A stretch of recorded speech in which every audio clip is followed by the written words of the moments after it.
खबर आपको बता दें, खजुराहो में इंडिया गठबंधन को बड़ा झटका। खजुराहो से एसपी उम्मीदवार मीरा दीपक का नामांकन रद्द हो गया है। बड़ी खबर आपको बता रहे हैं, यहां पहले भी एसपी ने अपना प्रत्याशी बदला और उसके बाद जब बदला हुआ प्रत्याशी मीरा दीपक यानी कि उनका नामांकन रद्द होने की जानकारी मिल रही है। सपा के खाते में, इंडिया गठबंधन के तहत सपा के खाते में मध्य प्रदेश की यही एक सीट थी। 28 सीटों पर कांग्रेस अपने कैंडिडेट उतार रही है। पहले भी यहां पर पहले किसी और प्रत्याशी का नाम का ऐलान किया गया, उसके बाद उन्हें हटाकर, दीपक मेरा ख्याल उनका नाम था, उन्हें हटाकर फिर मीरा यादव का नाम सामने आया और अब खबर यह मिल रही है कि मीरा यादव का नामांकन रद्द हो गया। संजय तिवारी हमारे सहयोगी इस वक्त हमारे साथ जुड़े हुए हैं। संजय, क्या कुछ अपडेट मीरा यादव के नामांकन को लेकर? मैं आपको बता दूं, इन्होंने जो पर्चा दाखिल किया था उसमें बड़ी कमियां छोड़ रखी थी, जिसके चलते इनके प्रस्तावक को सुबह ही बता दिया गया था कि आपका पर्चा निरस्त कर दिया गया। और यह जो है ये लापरवाही दिख रही है इनकी स्वयं की। ऐसा लग रहा है, यह ऐसा प्रतीत होता है कि यह मैदान खुद छोड़ना चाहते थे। भले ही जनता को भ्रमित कर रहे हैं, बता रहे हैं कि मैं हाई कोर्ट जाऊंगा और जबरदस्ती मेरा पर्चा निरस्त कर दिया गया। हालांकि ऐसा नहीं है। इनसे वर्तमान में जो इनके निर्वाचन आयोग में जहां भी इनकी मतदाता सूची है उससे सर्टिफाइड कॉपी मांगी गई थी। प्रत्याशी मीरा यादव के पति ने बताया कि हमसे मांगी गई थी, लेकिन वहां छुट्टी होने के कारण मैं प्रति नहीं दे पाया। यह बहाना बनाया। और संजय, आप ये कहना चाह रहे हैं कि डरकर मैदान छोड़ा गया, क्योंकि पिछले बार वीडी शर्मा वहां से रिकॉर्ड मतों से जीते थे। इस बार उन्होंने कहा कि अपनी लीड को और ज्यादा बढ़ाएंगे। निश्चित रूप से, बिल्कुल आपने सच कहा, डर के मैदान छोड़कर भागे हैं, यह प्रतीत होता है।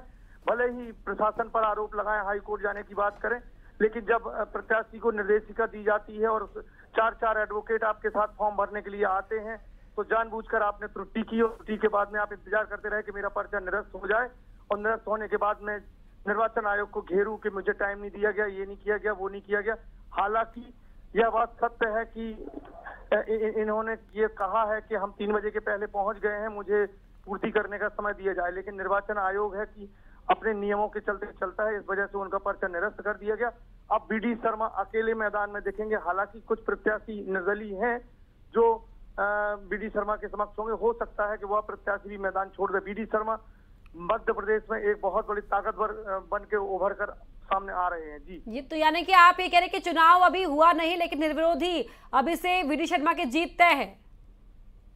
जी, निश्चित रूप से अपर्णा, मैं आपको बता दूं, बीडी शर्मा की जीत इसलिए भी तय मानी जा रही है कि 2019 में वह तकरीबन 5 लाख मतों से जीते थे, और इस बार यहाँ पर जो सपा और इंडी गठबंधन हुआ है, इस गठबंधन के चलते जो कि सपा के पाले में यह सीट चली गई थी, सपा का यहाँ पर कोई भी वजूद नहीं था।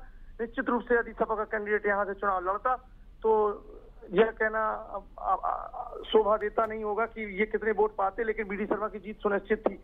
यही कारण था कि इन्होंने मैदान छोड़ दिया, और जानबूझकर गलती की हो सकती है, लेकिन यह अपन नहीं कहेंगे, क्योंकि वो तो आरोप लगा रहे हैं कि जिला निर्वाचन अधिकारी ने हमें समय नहीं दिया। यह अनर्गल बातें कर रहे हैं। हाई कोर्ट, सुप्रीम कोर्ट और भारत निर्वाचन आयोग जाने की बात कर रहे हैं अपर्णा जी। हाँ, ये बात सही है कि कोई भी अपने मुंह से बात कहेगा नहीं, पर वीडी शर्मा का जिस तरह का 2019 का ट्रैक रिकॉर्ड रहा है, आपने खुद याद दिलाया, तकरीबन 5 लाख से ज्यादा मतों से वो जीते थे। इस बार उन्होंने कहा कि इस बार तो हम रिकॉर्ड बना देंगे। सपा शुरुआत से ही ऐसा लग रहा है संजय कि इस सीट को लेकर बड़ी ऊहापोह में, बड़ी पसोपेश में थी। पहले एक प्रत्याशी बनाना, उसके बाद उसे हटाकर दूसरे मीरा यादव के नाम का ऐलान, और जो पहला प्रत्याशी था उसे राज्य की कमान दे देना। बड़े भ्रम और पसोपेश में रही है समाजवादी पार्टी यहाँ। जी, निश्चित रूप से यहाँ भर नहीं, पूरे देश में समाजवादी पार्टी जो पसोपेश में दिख रही है। उन्हें कई जगह तो 2 बार उम्मीदवार चेंज कर दिए हैं। जैसे कि कल ही मैं एक न्यूज चैनल में, अपने न्यूज चैनल में देख रहा था कि मेरठ में उन्होंने 2 बार प्रत्याशी बदले हैं। तो जो अखिलेश यादव हैं वह खुद ही एक दिशा तय नहीं कर पा रहे हैं कि मुझे कौन सा प्रत्याशी बनाना चाहिए, कौन सा प्रत्याशी नहीं बनाना चाहिए। यही कारण है कि खजुराहो लोकसभा में पहले डॉक्टर मनोज यादव को प्रत्याशी बनाया, फिर आनन फानन में उत्तर प्रदेश के ये जो बिल्कुल संजय, आप बने रहिए हमारे साथ। एसपी के प्रवक्ता यश भारती जी जुड़ गए हैं फोन लाइन पर। यश भारती जी, क्या हो गया ये तो एक तानाशाही वाली बात है कि अधिकारी उपलब्ध नहीं होते, हमें सही समय नहीं दिया जा रहा अपनी आपत्ति दर्ज कराने के लिए। ना डीएम मिल रहे हैं, फोन पे उपलब्ध नहीं हो पा रहे, जब जाते हैं तब भी उपलब्ध नहीं हो पा रहे। और ये जो तानाशाही चल रही है इसके खिलाफ जो हमारे प्रत्याशी हैं वो कोर्ट में जाएंगे और निर्णय कोर्ट लेगा श्री सोनी। लेकिन जो नॉमिनेशन फॉर्म भरा गया तो उसमें क्या उनको कोई सलाह, कोई गाइड करने वाला नहीं था कि क्या करना है, कैसे करना है? देखिए, संविधान में हम सबको अधिकार दिए गए हैं। यदि हम कानून की शरण में जाते हैं और वकील की फीस नहीं देते तो ये सरकार की जिम्मेदारी होती है कि वो हमें वकील उपलब्ध कराए। तो उसी तरीके से नॉमिनेशन के लिए कोई भी व्यक्ति जाता है, चाहे वो शिक्षित हो या अशिक्षित हो, उसको नॉमिनेशन अधिकारी जो वहां बैठते हैं वो गाइड करते हैं क्या चीजें गलत हैं, क्या चीजें नहीं हैं, और उसके बाद शपथ दिलाई जाती है। हस्ताक्षर छूटने जैसी बात आपको नहीं लगता ये हास्यास्पद बात है? सर्टिफाइड वोटर लिस्ट नहीं दी गई, ये कहा जा रहा है। नहीं, ये सारी जानकारियां गलत बातें की जा रही हैं और ये गलत तरीके से फॉर्म निरस्त किया है, जिसके खिलाफ हम लोग कोर्ट में जाएंगे। ठीक है, शुक्रिया आपका।